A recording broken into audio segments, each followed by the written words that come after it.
오늘 함께 나눌 말씀은 느헤미야 말씀인데요. 느헤미야 1장 1절에서 11절 상반절까지입니다. 제가 먼저 한 절, 여러분이 한 절 교독하고 맨 마지막 절은 함께 읽도록 하겠습니다.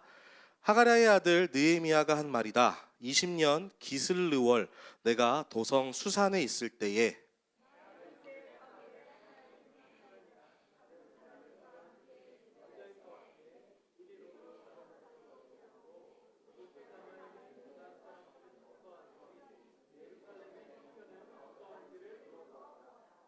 그들이 나에게 대답하였다. 사로잡혀 오지 않고 그 지방에 남은 사람들은 거기에서 고생이 아주 심합니다. 업신여김을 받습니다. 예루살렘 성벽은 허물어지고 성문들은 다 불에 탔습니다.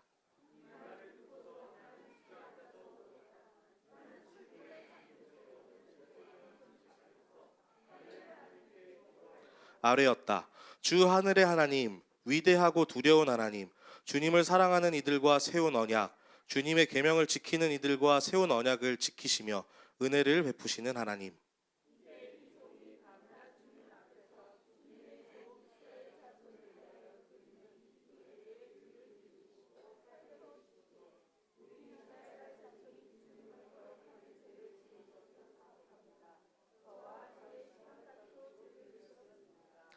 우리가 주님께 매우 큰 잘못을 저질렀습니다. 주님의 종 모세를 시키시어 우리에게 내리신 계명과 율례와 규례를 우리가 지키지 않았습니다.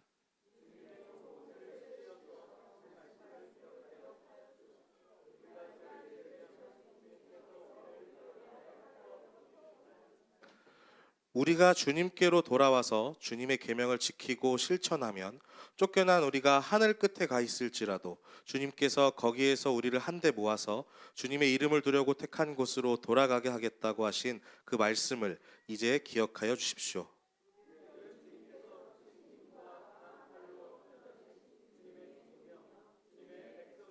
함께 읽겠습니다. 주님, 종의 간구를 들어주십시오. 주님의 이름을 진심으로 두려워하는 주님의 종들의 간구에 귀를 기울여 주십시오. 이제 주님의 종이 하는 모든 일을 형통하게 하여 주시고 왕에게 자비를 입게 하여 주십시오. 아멘. 네, 상반절 여기까지만 읽겠습니다. 우리 함께 읽은 느헤미야 1장 1절에서 11절 상반절까지 말씀으로 그 사랑이 꿈꾸게 하다라는 제목으로 은혜 나누고자 합니다. 느헤미야는요, 지금 페르시아라는 나라에서 아닥삭스다라는 왕을 섬기고 있고요, 신하로서 궁궐에서 지내고 있습니다. 굉장히 힘있고 높은 자리를 지니고 있습니다. 느헤미야의 출신을 생각한다면 더욱 그렇습니다. 느헤미야는 이스라엘이라는 멸망한 나라의 출신입니다. 이스라엘은 여호와라는 유일신을 섬기는 나라였죠. 한때 강력한 국력을 가졌던 시절도 있었습니다. 하지만 물론 지금 그 나라는 눈에 보이지도 않고 주변 사람들에게 잊혀진 지도 오래되었습니다. 느헤미야에게도 마찬가지였습니다. 왜냐하면 느헤미야도 이스라엘이라는 나라와 그 나라가 섬겼던 여호와라는 신에 대해서는 부모님께 전해들은 게 전부였습니다. 부모님께 전해들은 오래전에 멸망해버린 나라와 또 자신의 나라를 멸망하게 내버려둔 무능력해 보이는 신보다는 지금 자신이 살고 있는 나라와 이 나라를 다스리는 왕과 이 나라의 신들이 훨씬 느헤미야에게 현실적으로 다가왔습니다. 이미 지금 살고 있는 페르시아가 훨씬 익숙하고 편한 것이죠. 왕에게 나름대로 인정도 받고 있습니다. 이대로만 지내도 나는 물론이고 내 자식들도 앞으로 편하게 살 수 있을 거라 생각합니다. 왕권이 바뀌는 피비린내가 진동하는 그 혼란 속에서도 살아남은 경험이 있습니다. 지금처럼 적당히 선을 지켜서 살아간다면 내 유익과 내 편의를 지켜낼 수 있는 그런 상황에서 느헤미야는 살고 있었습니다. 그런데 어느 날 이스라엘에 관한 소식이 느헤미야에게 들려옵니다. 자기 형제 중 하나가 유다 지역에 다녀왔기 때문인데요. 느헤미야는 페르시아에 사는 유대인들이 옛 조상 땅의 사람들을 부르던 습관에 따라서 이렇게 표현합니다. 그 사로잡힘을 면하고 남아있는 유다 사람들. 굉장히 의례적이었고 모두 다 통용적으로 사용하던 그런 표현 방법이었습니다. 그런데 느헤미야의 질문에 대한 하나님의 대답을 들은 느헤미야는 그 자리에 주저앉아 버립니다. 그리고 그의 뺨에는 뜨거운 눈물이 멈추지 않고 흘러내렸습니다.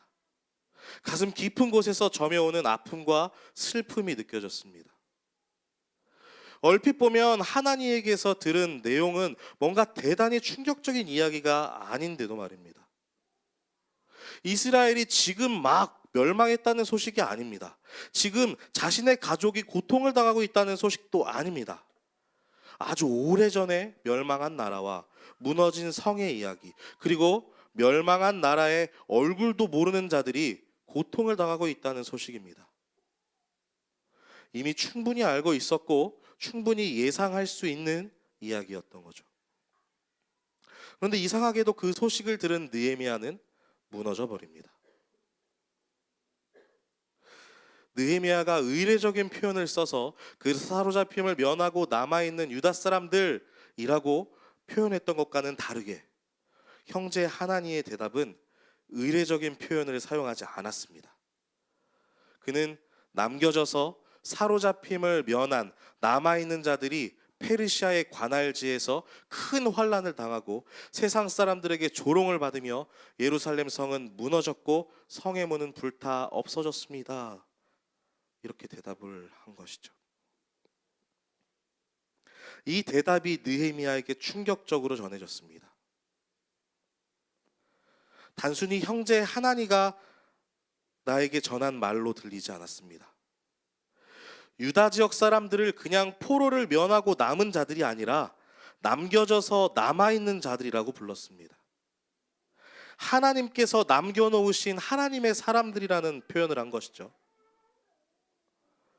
유다 땅이라고 부르지 않고 페르시아의 관할 지역이라고 이야기합니다. 예루살렘 지역이 아니라 성이라고 부릅니다. 왕의 보좌를 두는 장소이자 재판의 장소인 성문이 불타서 없어졌다고 말합니다.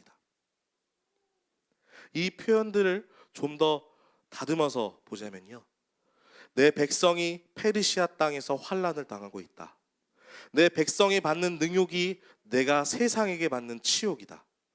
나의 거룩한 성 예루살렘이 죄악으로 인하여 무너졌다. 내 보좌여 판결의 문이 불타 없어졌다. 누가 내 백성을 지킬 것이냐. 느헤미야에게 이렇게 들려왔습니다. 여호와 하나님께서 느헤미야에게 하시는 말씀으로 들렸습니다. 느헤미야에게 하나님께서 찾아오신 것입니다. 지금까지 느헤미야는 그저 부모님을 통해 들어온 것이 전부였습니다. 나와 상관없는 존재라고 생각했습니다. 그런데 그분이 여호와께서 찾아왔습니다.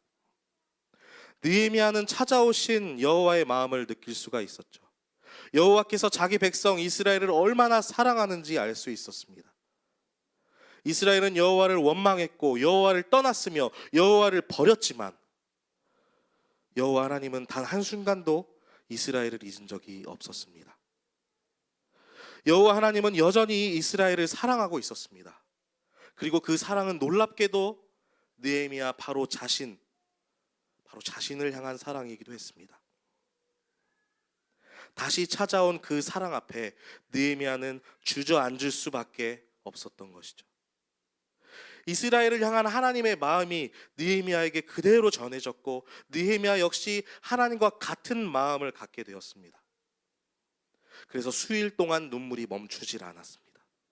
음식도 먹을 수가 없었습니다. 전해 들은 유다의 소식이 마음에서 떠나질 않았습니다. 그래서 느헤미야는 여호와께 간절함으로 간구하기 시작합니다. 더 이상 기도하지 않을 이유가 없었기 때문이죠. 전에는 흐릿하기만 했던 여호와 하나님이 이젠 너무나 분명합니다. 느헤미야는 자신이 경험한 하나님에 대해서 고백하며 기도를 시작합니다. 여호와는 하늘의 하나님입니다. 세상 어떤 신들과도 비교할 수 없는 유일하신 분입니다. 나와 내 조상들 이스라엘의 주님이시며 주님은 크고 두려우신 경외의 대상입니다. 여호와는 자기 백성에게 언약을 주신 분이며 언제나 자비로우신 긍휼의 하나님이심을 고백합니다. 그리고 계속해서 느헤미야는 이번엔 자신이 주님의 종임을 고백합니다. 자신뿐만 아니라 이스라엘 모두가 여호와의 종이라는 것을 인정하고 고백합니다. 비록 지금 페르시아라는 나라의 왕을 섬기는 신하의 신분으로 있지만 하나님을 만난 느헤미야에게 진정한 주님은 오직 여호와 한 분뿐인 것입니다. 모든 이스라엘에게도 마찬가지입니다. 이스라엘의 진정한 주인은 여호와 하나님 한 분뿐인 것입니다. 그럼에도 불구하고 오랜 시간 동안 이스라엘은 여호와를 잊은 채 살았습니다. 여호와를 배신했습니다. 외면했고 떠나버렸습니다. 하나님께서 주신 언약을 지키지 않았습니다. 이스라엘은 역사 속에서 확인할 수 있듯이 분명히 여호와를 떠났습니다. 느헤미야는 오랜 시간 동안 여호와를 떠나 죄를 범한 이스라엘과 자신이 다르지 않음을 고백합니다. 이스라엘이 율법을 지키지 않았듯이 느헤미야 자신 역시 율법을 지키지 않았습니다. 느헤미야는 여호와 앞에서 스스로 죄인임을 고백하며 용서를 구합니다. 자신의 죄뿐만 아니라 자기 조상들의 죄마저도 모두 자신의 죄로 여기고 여호와 하나님께 용서를 구하는 것이죠. 느헤미야는 어릴 적부터 부모님에게 듣기만 했던 말씀들이 생각이 났습니다. 무슨 의미인지도 아무 소용도 없어 보이던 그 말씀들입니다. 하지만 이제 그 약속의 말씀들 하나하나가 자신에게 너무나 큰 의미로 다가옵니다. 그 말씀들로 인해서 기도할 힘이 생깁니다. 이제는 오히려 약속의 말씀들을 기억해 달라면서 하나님께 명분이 있는 요청을 하는 것이죠. 느헤미야는 약속의 말씀을 의지해서 하나님께 간절하고 더 간절하게 기도합니다. 놀랍게도 느헤미야의 기도는 여기서 멈추지 않는데요. 더 나아가서 자신이 살고 있는 이 세상 속에서도 은혜를 입게 해달라고 기도합니다. 지금까지 느헤미야는 페르시아의 왕을 섬기는 종으로 살아왔지만 이제 느헤미야의 신분은 여호와의 종입니다. 여호와 하나님의 뜻을 이루는 여호와 하나님의 종인 것이죠. 이제 느헤미야에게 하나님의 뜻을 이루는 것이 가장 중요한 일입니다. 삶의 이유이며 목적이고 느헤미야의 꿈입니다. 하나님의 뜻을 이루기 위해서 세상에게 도움을 받게 해달라고 느헤미야는 너무나도 당당하게 기도합니다. 느헤미야를 찾아온 하나님의 사랑은 느헤미야를 완전히 바꿔놨습니다. 여호와를 만나기 전 느헤미야의 삶은 현실에 매여 있었습니다.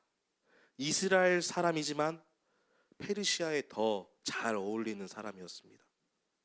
순간순간 자기 유익과 욕심을 채우는 것이 즐거움이었으며 목표였고 그렇게 자신의 힘을 키워서 스스로를 지키면서 살았습니다.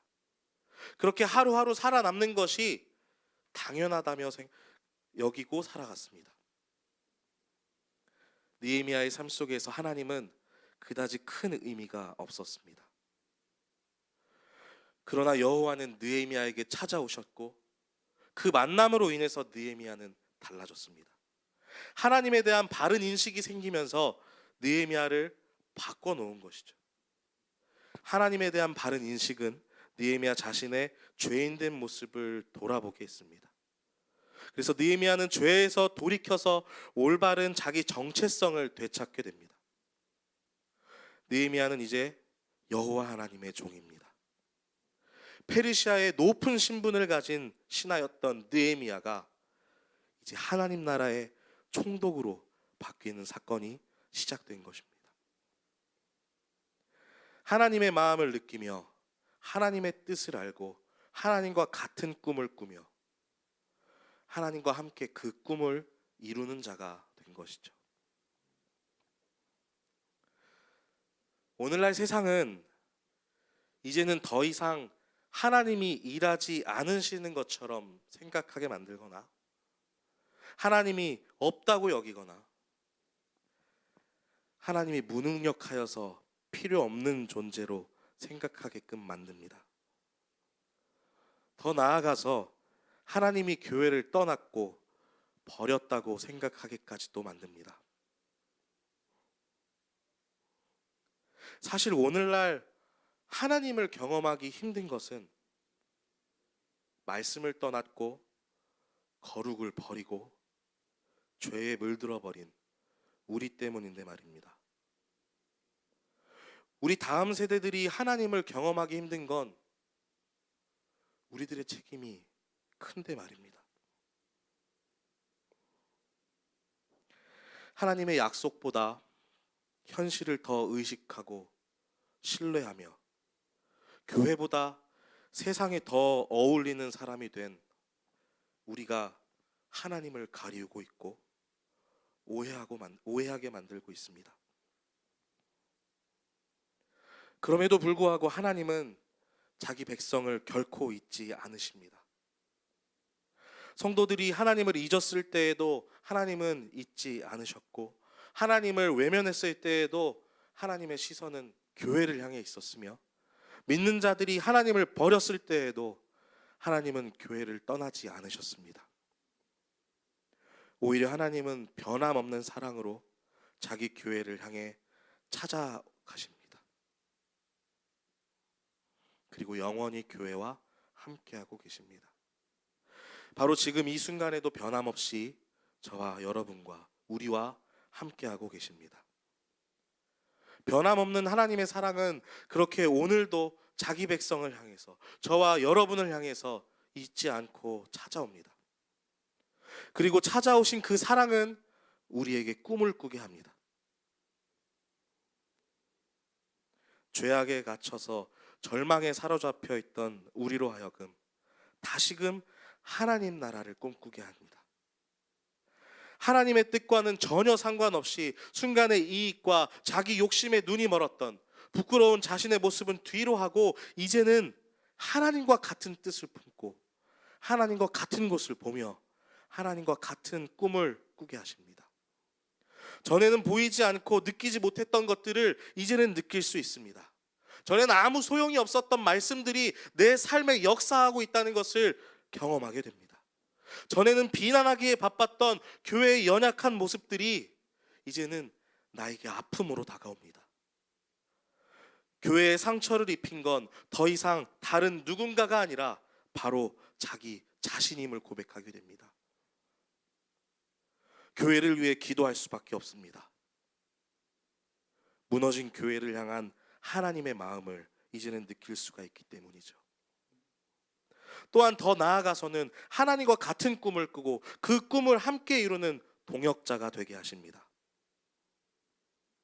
혹시 희망이 없어 보이는 현실에 적응해버린 채 아무런 목적도 없이 순간의 이익을 따라서 자기 욕심을 따라서 살아가고 있는 자기 스스로가 한심해 보이고 바보 같아 보일지라도 기억하시기 바랍니다. 하나님은 반드시 자기 백성을 잊지 않고 찾아오십니다. 아무리 돌처럼 굳어진 마음일지라도 하나님의 사랑은 두드리고 깨트려서라도 찾아오실 것입니다. 사랑으로 찾아오셔서 우리에게 다시 꿈을 꾸게 하실 것입니다. 성도는 무슨 꿈을 가지고 살아가고 또 무슨 힘으로 살아가야 할까요?